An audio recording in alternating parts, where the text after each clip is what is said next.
Bonjour tout le monde et bienvenue dans ce nouveau manga show qui est le premier manga show de l'année 2018. Et on commence avec du lourd avec Kotetsu Jig ou Jig Robot ou Steel Jig. Donc il y a un manga de Go Nagai, enfin scénarisé par Go Nagai, mais j'en parlerai un peu plus tard. Donc qui est le premier manga du 5e pack Go Nagai que propose Black Box. Donc encore du Go Nagai, c'est sorti en même temps que Saito le guerrier légendaire qui sortira normalement la semaine prochaine, le manga show.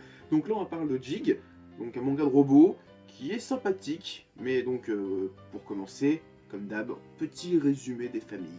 Dans les temps anciens, le Japon était sous la domination de l'empire maléfique Jama et de la reine Himika. Ayant pressenti leur prochaine résurrection, l'archéologue et scientifique de génie Senjiro Shiba décide de ramener son fils décédé à la vie en le dotant du pouvoir de lutter contre eux. C'est ainsi que Hiroshi Shiba devient un cyborg capable de se transformer en la tête du robot géant Jig. Alors Jig, c'est un petit peu le mélange chelou entre un Devilman et un Mazinger. Pour le côté Mazinger, c'est facile, c'est le côté robotique, mais surtout le fait que le héros est le pilote, logique, mais surtout c'est la tête du robot, ce qui est l'emblème des Mazinger et de la série des Grendizer, comme quoi en fait le pilote est dans la tête du robot et le contrôle. Là c'est le héros qui est la tête du robot et qui le contrôle. Et pour le côté Devilman, c'est un peu plus subtil. En fait, le héros, Hiroshi, est unique dans son genre. C'est le premier homme-robot. C'est pas un pilote qui contrôle un robot, non, c'est lui-même le robot.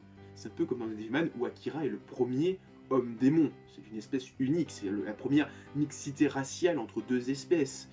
Et bon, il y a aussi, comme d'habitude, les méchants millénaires, envahisseurs, qu'on retrouve chez toutes les œuvres de Go Nagai de cette époque-là. Même si je trouve que les méchants pendent plus vers du Devilman, pour le côté un petit peu antique, alors que dans Mazinger, c'est plutôt un humain qui ressuscite, une créature antique.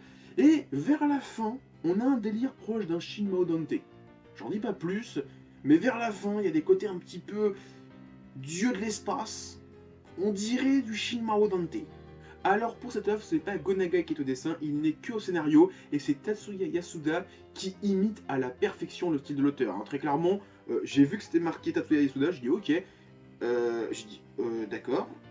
D'accord, vous êtes sûr que c'est pas Go Nagai qui a dessiné parce que c'est tellement similaire. Vous n'êtes pas trompé entre dessin et scénario parce que c'est carrément du Go Nagai au niveau du dessin. Alors ce manga est vraiment très classique. Si vous avez lu du Devilman, du Mazinger, du Kyotone, vous n'allez pas être dépaysé. C'est quasiment la même sauce, c'est la même recette. Le héros doit sauver le monde et a des pouvoirs pour lutter contre le méchant. Les méchants, il y en a un par semaine qui vient et qui affronte le héros et ils se font battre et ils reviennent, etc. Il y a deux grands généraux ou trois qui disent hé hé, j'ai un plan cette semaine, ça va être infaillible. Et il se fait casser la gueule et c'est après ce suivant et ping-pong, suite jusqu'à ce que le grand méchant arrive et qu'il se fasse péter la gueule à son tour. Et donc ça soit la fin de la série. Très clairement, niveau histoire, ça n'est pas un truc de malade. Bon, vers la fin, il y a quand même des trucs un petit peu, voilà, comme j'ai dit, Shin Mao Dante, tout ça, mais globalement, le reste de l'histoire, c'est sympa à lire, mais c'est pas un truc transcendantal. Vous avez lu Devilman, vous avez lu Kyotone, vous avez lu Mazinger, c'est dans la même lignée, c'est dans les mêmes délires. Alors, comme je l'ai dit, le manga n'a rien de particulier, mis à part son héros, le robot Jig, qui est un robot aimanté. Donc, à plusieurs moments dans le manga, pendant des combats, il peut changer de bras ou de jambes.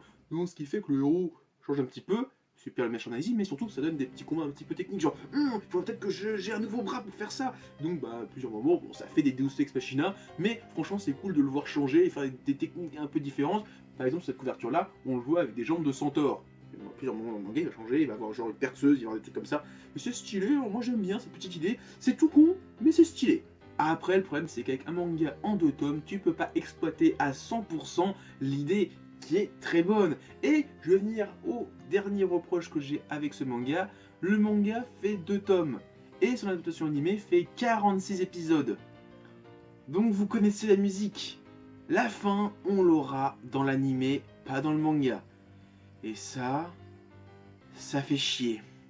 Mais surtout, ce qui casse le plus les couilles, c'est qu'à la fin du manga, il y a un nouveau méchant qui apparaît. Oui, à la fin du manga, avant les dernières pages qu'on dit fin du manga, à la prochaine, dans l'animé. Là, on te présente un méchant, tu vas voir qui c'est, tu vas découvrir qui c'est, tu vas découvrir son background, tu vas voir comment il va le battre, le héros. Regarde l'animé. Voilà. Bon, après, j'adore les couvertures du manga. Franchement, Black Box, vous savez les trouver les couvertures, elles sont magnifiques ces deux couves. putain, sont géniales, je les kiffe et je pense qu'il y a beaucoup de gens qui vont acheter parce que les couves, elles envoient du lourd, franchement, c'est stylé, surtout celle-ci, mais waouh, je la kiffe. Alors en conclusion, Jig, c'est un manga pour des fans ou des collectionneurs de Gonagai. Si vous voulez découvrir ce qu'a écrit le bonhomme, ne commencez pas avec ça, vous allez être déçus. Commencez avec du Devilman, du Mazinger, du Cutionnet, mais certainement pas avec Jig. Là, vous allez être déçus, ça va vous refroidir. Commencez des bons trucs, ça c'est pas mauvais, c'est juste que, ben, tu sens qu'il était pas à 100% dans le délire et qu'il a fait ça pour la Toei et qu'il voulait un animé, il l'a fait et puis c'est tout. La preuve, il n'y a même pas de conclusion, et ça, ça me fait chier. Genre, j'ai kiffé lire le truc, mais très clairement, quand tu vois que la fin, il n'y a pas de fin, tu fais un peu... Tu te mords les couilles et tu te dis, bon, bah... merci Gonaga, et puis c'est tout, mais ça fait un peu chier. Et voilà, c'est ainsi que se termine ce manga chaud. Comme d'habitude, mettez un pouce bleu, laissez des commentaires, partagez la vidéo. Il y a mon Facebook et mon Twitter dans la description. Moi, je vous dis à plus, continuez à lire des mangas et regarder des animas. Allez, ciao tout le monde.